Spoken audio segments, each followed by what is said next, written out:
Funding for this edition of One-on-One with Steve Adubato has been provided by the Turrell Fund, supporting Reimagine Childcare.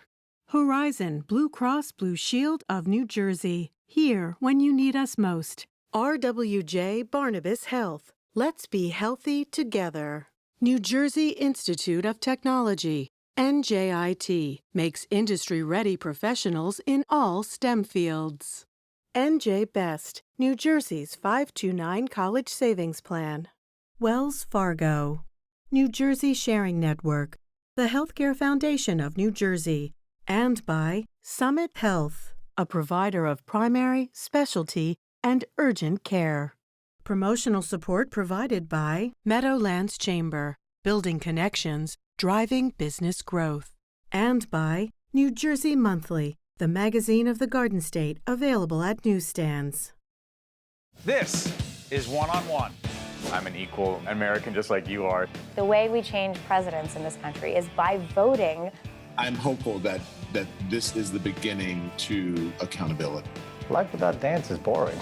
I don't care how good you are or how good you think you are, there is always something to learn. I did do the finale, and guess where my trailer was? A block away from my apartment. It couldn't have been better. People call me because they feel nobody's paying attention. It's not all about memorizing and getting information. It's what you do with that information. Start talking right now. Such a good question. High five. Steve Adubato, my colleague Jacqui Tricarico, our executive producer at the NJEA 2022 convention. Jacqui, next half hour, what are people going to see? Well, I mean, this two-day event was thousands of educators gathering here at the New Jersey Education Association's annual convention in Atlantic City. And we had the privilege to talk to some of those educators, like Christine Gertain, who is Teacher of the Year? Teacher of the Year, this year's Teacher of the Year, and some of the keynote speakers, the people have come and talked to the educators of New Jersey. Who'd you talk to? People like Nicole Hannah-Jones, Pulitzer Prize-winning journalist and creator of the 1619 Project, and a couple other really fantastic, incredible people you'll see in this half hour. And I just completed, in fact, here at the convention, an interview with David Hogg, survivor of the Parkland shooting, school shooting from 2018, a leader across this nation trying to fight against gun violence. Compelling interviews with educators, with leaders, keynote speakers. This is an important convention. Thousands of educators come here every year to be a part of this convention. I think, too, over the past couple of years, coming out of the pandemic, this is the first year it's been really packed again, and educators are coming together to learn from one another, to learn from the amazing people that have come to dedicate their time to speak with the educators. Really fun event. So for Jacqui and myself, this is a half hour of everything you need to know about education, teachers, teacher shortage issue, a whole range of issues we talked about. This is the 2022 NJEA Convention.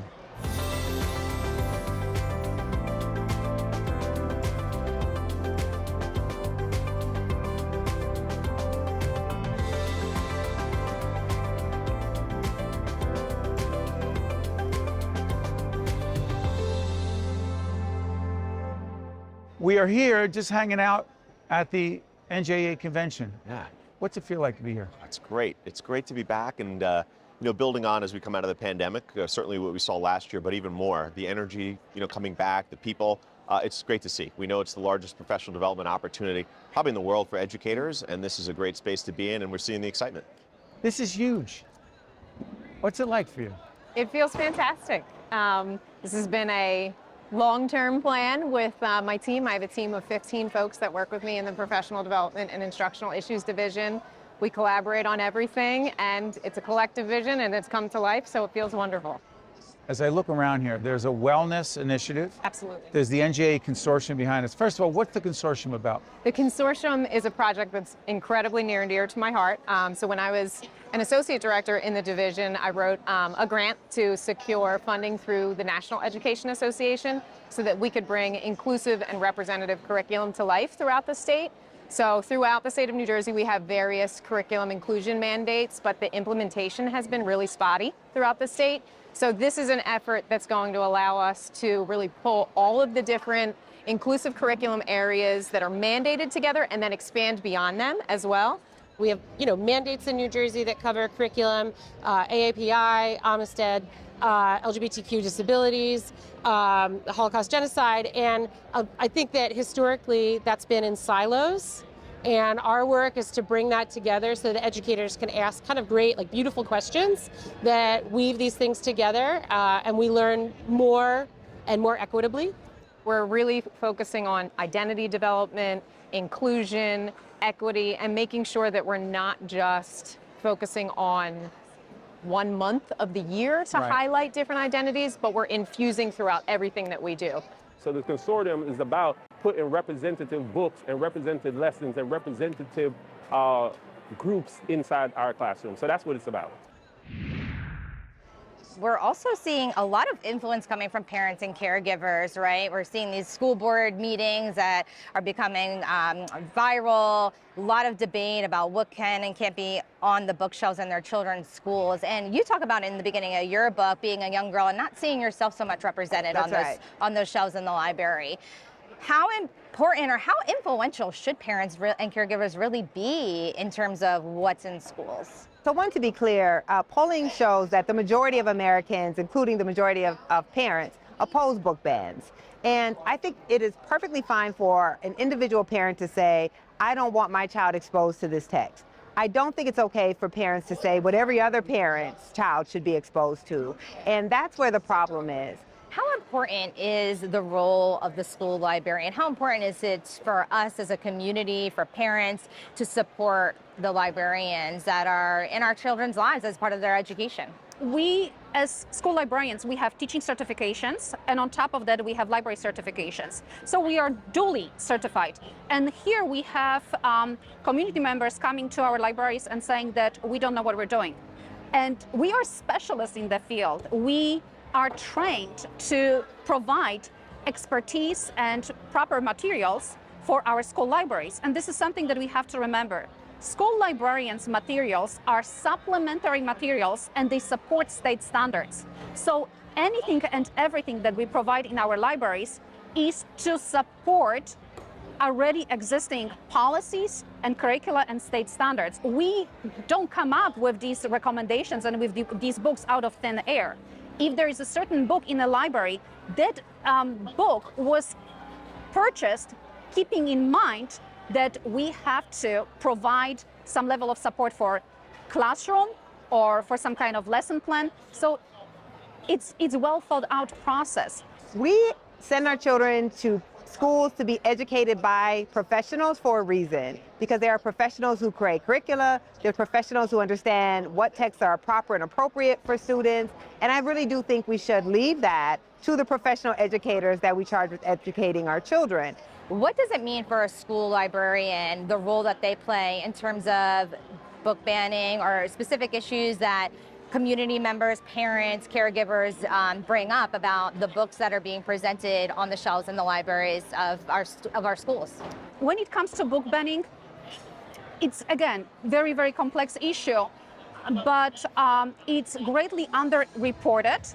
And our biggest problem here right now is that a lot of school districts are not following their school policies and are not following the state standards and laws.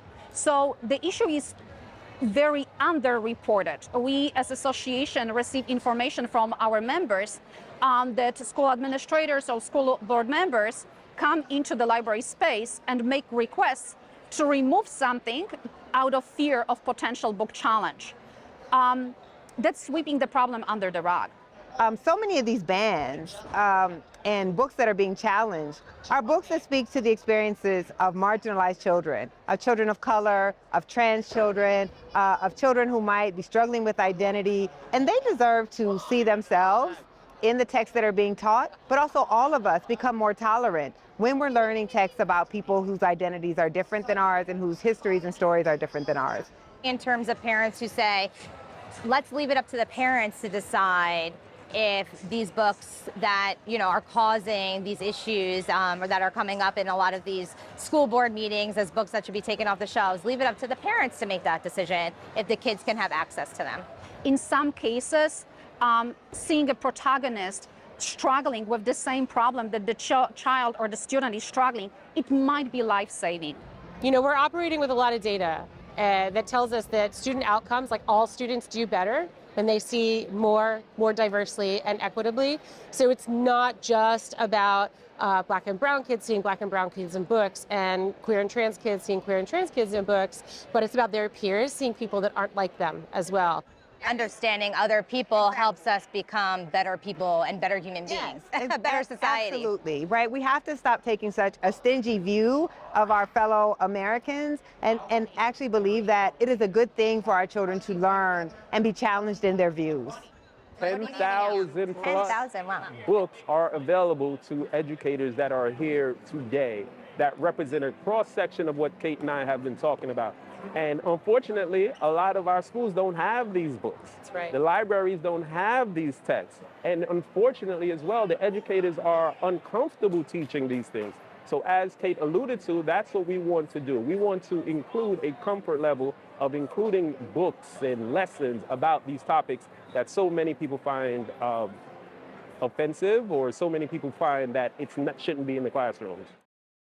To watch more One-on-One with Steve Adubato, find us online and follow us on social media. Let me ask you, Steve and I have talked about this before. He's talked to me about the top agenda items that he sees and that Sean Spiller, the president, sees. For you, what are they, and are they comparable to what's been going on the last couple of years? This is, again, we're going, by the time this is seen, it'll be close to 3 years into this pandemic. Go ahead.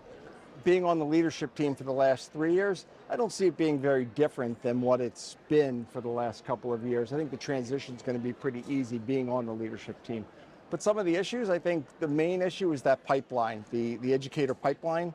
Teacher shortages. Teacher shortage. It's real, isn't it? It is absolutely real. It's not just getting enough people to come into the career, but it's also trying to hold on to those that are in the career today and not leaving the career early or midstream.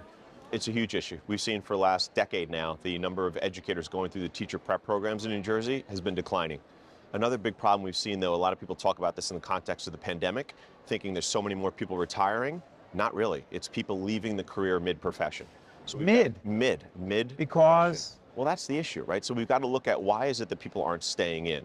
And when we started to look at some of that data and we polled our members, we've asked what's going on, the inundation with paperwork and just things that keep you busy but don't have that relationship to your student success. The stresses that everyone's facing. We're short-staffed, so that means you're missing your prep period, you're missing your lunch period to go cover a class, to try and fill in for a colleague.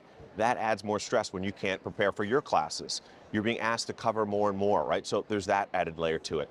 You're also talking about right now a climate where you go to a board meeting. Let's talk about the tough situation. Politics has always been, politics has always been a part, but the level of politics, the level of intensity, the level of anger at school board meetings and directed toward public education has never been what it is, whether it's about critical race theory or the perception of what it is versus what it is.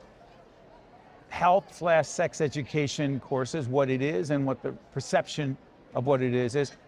What does that do to a teacher? Yeah, well, we're seeing it. You leave the profession for many, and unfortunately, we see the stressors that those who still remain face.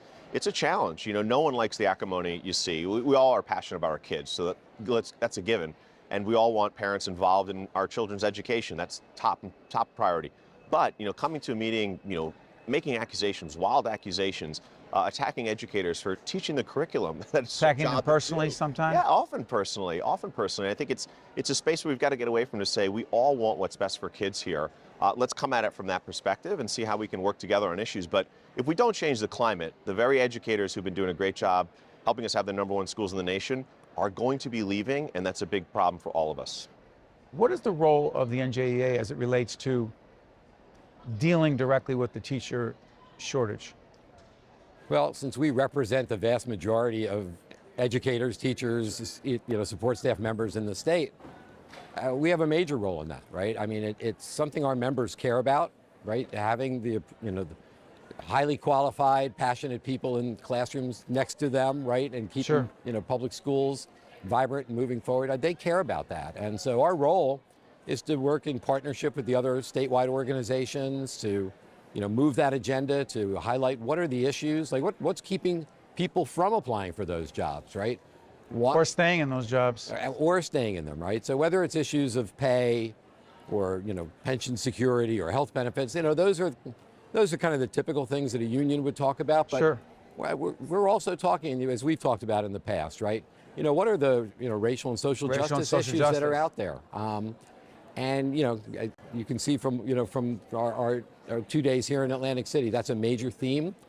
There's an initiative I want you to talk about with everyone. It's the Aspiring Educators Program, directed by the College of Education. What are we talking about, and what's the impact? Yeah, it's one of my projects and my passions, because as an educator and anything else, your first job is to find your replacement. Sorry, tell everyone your educational background. I'm a high school social studies teacher. 25 years I taught at Bridgewater Raritan High School. So I know a little bit about the profession itself and the things that we need to do to attract and retain our future educators. And the program at TCNJ is something I've been heavily involved with. In fact, we just renegotiated our agreement with them to really organize around the identification and the mentoring of future educators. On the high school level? And middle school level as well. Really? How the heck would you know that? Well, we know, because as educators in the buildings, we are the ones that can identify and say, oh, that student may be, and hopefully bring that out. And a lot of kids, and especially in underserved communities, are members of color that we look for. Sometimes they need a little help to be identified. And what we actually do with that program is have chapters. Actually, our members, our teachers, serve as advisors in the middle schools and high schools, and they advertise and find the kids to come into those programs and then mentor them, bring them out to statewide workshops, functions, connect them with other educators. So we want to mentor them through the process. It's not an easy job. It's a pipeline. And when does it pay off, Steve?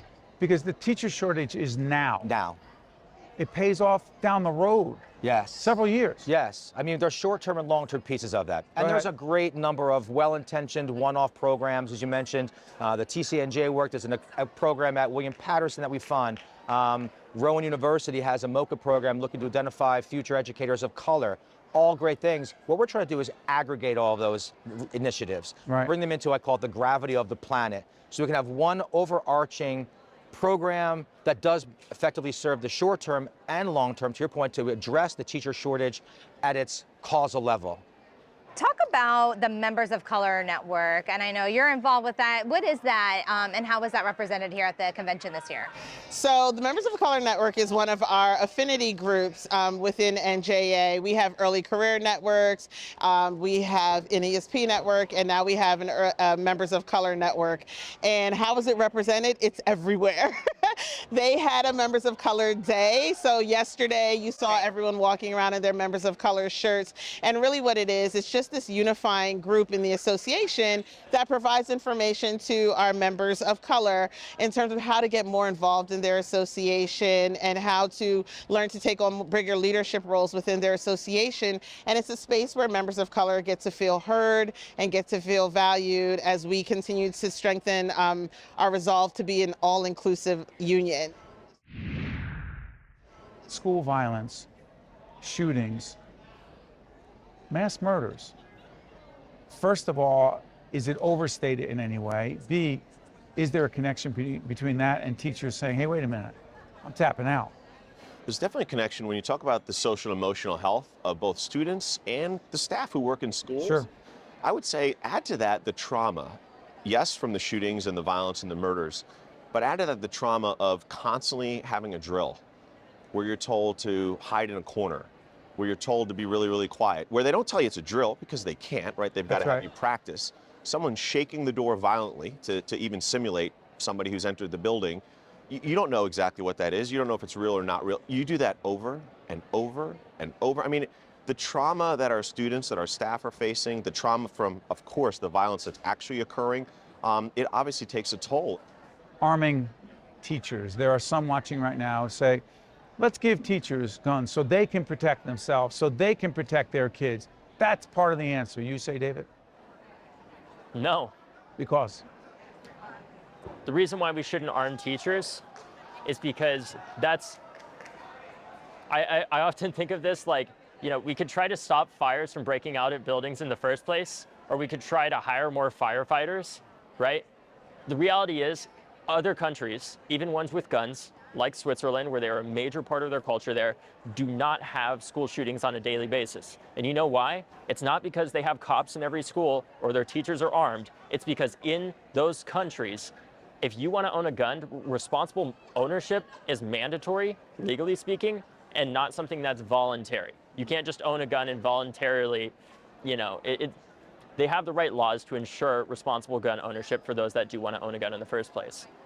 The reality is in our country, I think if our response to school shootings is just selling more guns, that's what it just seems like to me. Every one of these solutions that they bring up over and over again revolves around one way or another, selling more guns. The solutions that are often suggested, like arming teachers, have been tried. Like arming more school personnel. You know, after Columbine, it was, we need more cops in our schools. Guess what? My school in Parkland, Florida, had a cop. He failed. He proved not to be a good guy with a gun, but to be a coward with a gun. And Uvalde speaks for itself. And Uvalde speaks for itself. How many more times are we going to have armed personnel? Mind you, those people are highly trained, far more than any teacher would be with a gun, and they can't even intervene. And I'm sorry for sounding angry, but I'm not. I'm passionate because I know this won't work, and it's actually going to endanger our students more.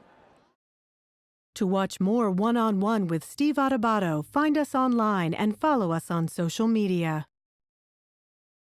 Book Smiles. Let's talk about it. I want you to describe it for me because I know you've said that it's kind of like an all-you-can-eat buffet meets a used bookstore.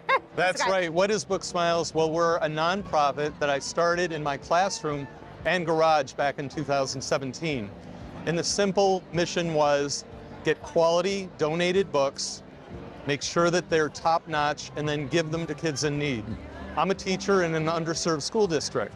So over the years, I've enlisted the help of many teachers, and together we have donated over 1 million books in the Philadelphia, New Jersey area.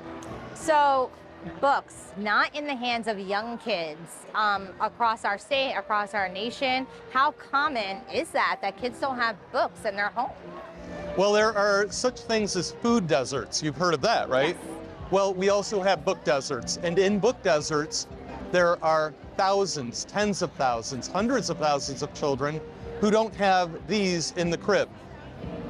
These are toys. Why is it that in America we don't have all children having these in their crib?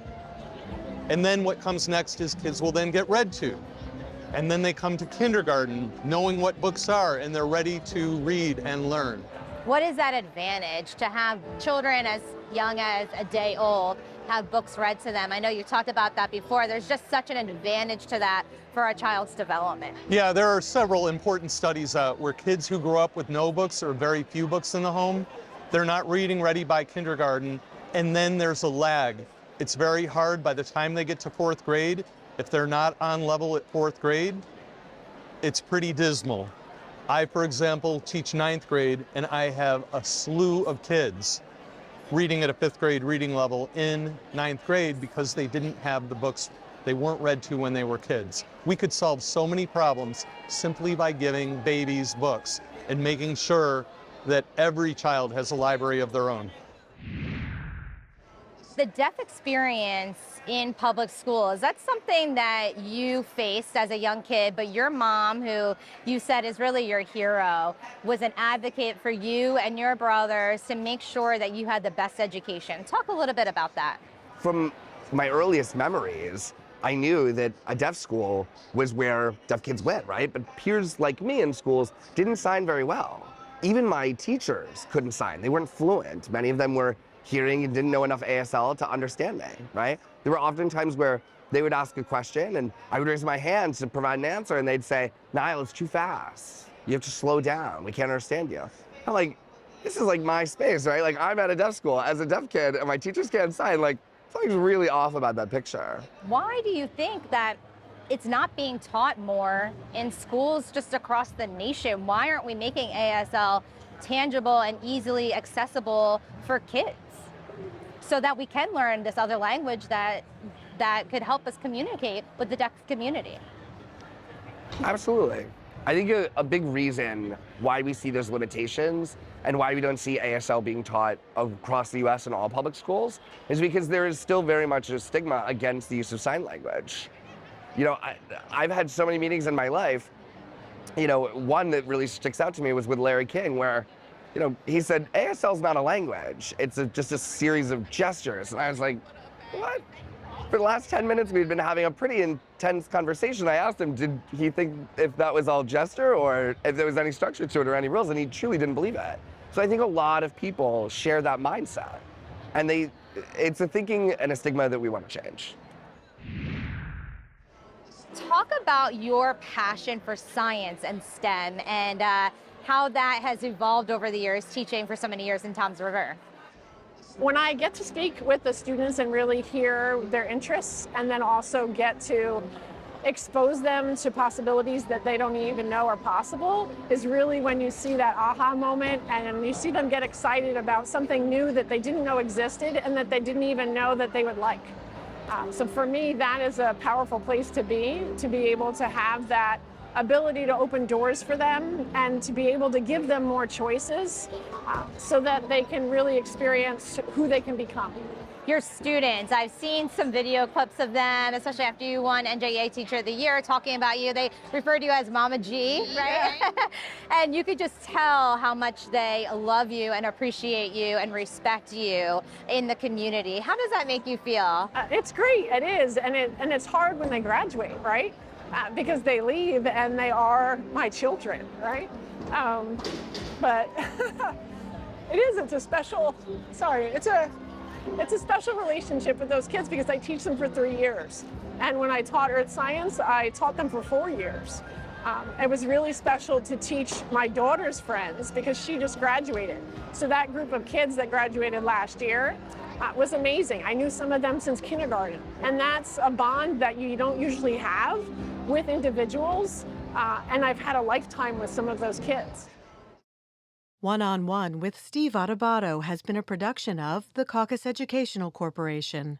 Funding has been provided by the Turrell Fund, supporting Reimagine Childcare, Horizon Blue Cross Blue Shield of New Jersey, RWJ Barnabas Health, Let's Be Healthy Together, New Jersey Institute of Technology, NJ Best, New Jersey's 529 College Savings Plan, Wells Fargo, New Jersey Sharing Network, the Healthcare Foundation of New Jersey, and by Summit Health. Promotional support provided by Meadowlands Chamber and by New Jersey Monthly. What is your child's dream for the future? Doctor? Teacher? Architect? Whatever they aspire to be, a college education may realize those dreams. And NJ Best can help. It's the college savings plan specifically designed for New Jersey families. Start saving today with as little as $25, because now is the time to invest in their future. To learn about NJ Best 529 College Savings Plan, its investment objectives, risks, and costs, read the Investor Handbook available at njbest.com.